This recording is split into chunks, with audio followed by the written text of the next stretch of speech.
Tewasnya TAM 8 tahun bocah di Boltim, Sulawesi Utara membuat publik heboh. Pasalnya, bocah Malang itu tewas di tangan keluarganya hanya karena emas yang dikenakannya. Pelakunya merupakan tante korban sendiri yang bernama Aning atau AM 19 tahun. Aning sudah ditahan polisi dan kemarin baru saja memperagakan apa yang dilakukannya kepada korban. Dalam rekonstruksi yang dilakukan Aning, terungkap sejumlah fakta baru.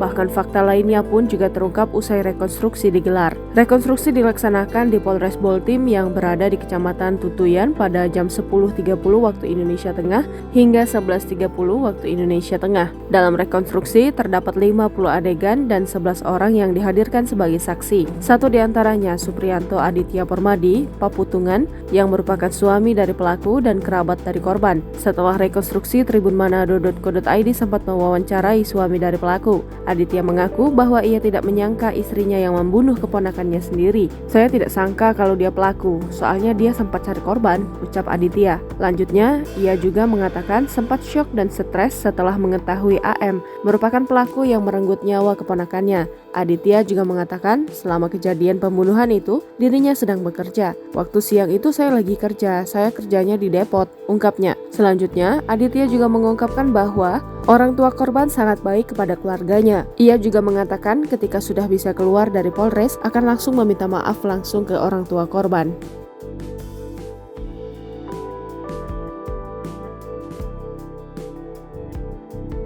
Download Tribun X sekarang, menghadirkan lokal menjadi Indonesia.